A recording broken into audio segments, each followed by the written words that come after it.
Thanks for stopping by. I'm Digital Micro. You're on the Digital Micro Trading Journal channel. Day trading for an ROI payout. No trade recommendations. It's just my trade journal.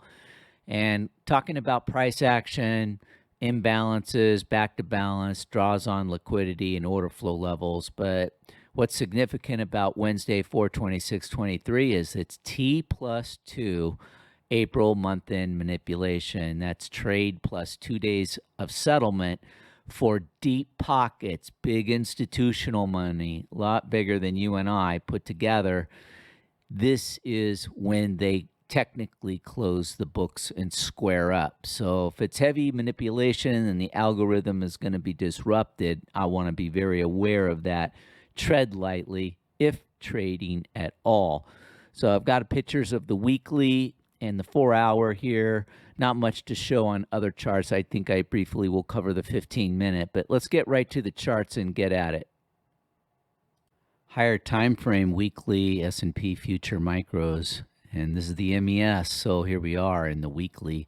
The significance about Wednesday, the 26th, is it's T+2. Here we are with this candle here for the weekly, and we've dug in finally 5 weeks right here. The 5-week equilibrium point was hit today, and we dipped into this fair value gap. So that's big. So whether the buyers on the institutional level on T+2 can get back to this new week open gap here, this is 4150-ish. I doubt we're going to make it back up to the 4170s, but there's a good chance we could go back, dip into this fair value gap, because seasonal tendencies for May and June are not up. If you go back a year, definitely it trended down during that time, but there's no setup that says that's going to happen tomorrow. It's just all about where we're at right now. And again, this signal on my weekend charts was a sell signal that I'm circling here, this 91 delta with that red hashtag. That is a sell, and it is acting in the correct manner. So that was the top. We couldn't quite make 4,200, and the idea here is the next lows draw on liquidity sometime in 2023 would be 3850. Not all at one time, but again, that's eventually where we could be headed. So right now, again, I'm looking to be very defensive.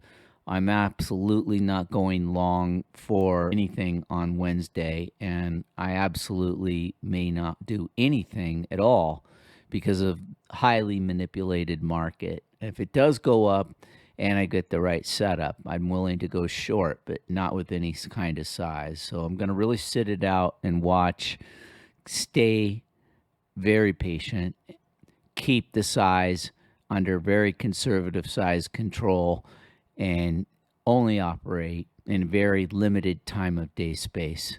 So that's it for the weekly. 4-hour chart's been the tell for me. So this blue line above is the anchored volume weighted average price. When we had this bearish order block here start and get confirmed while these candles were going below it, but none of the other green candles ever came back to the bottom of this green candle. This was really key. And yesterday, it was really close to looking very interesting because we got back up to that anchored VWAP line. But look at this strong sell signal we had. That's a trend sell, very strong signal on the sell. And then we just continued on this waterfall down from new week open gap to previous. And then we have this fair value market gap. So what I'm looking at right now is to see if price can go back and retrace it. 4132 is the top, and 4109 eyeballing it. Maybe about 4120 is the mid. I'm just going to anticipate and sit on my hands as much as I can and submit to time, basically. But I'm going to watch this 4-hour chart. This is the tell and my bias on direction. So right now, it looks like we have a very weak attempt in Asia to go back and balance out the imbalance, and that's denoted by this red rectangle. Let's go to one last chart on the 15-minute.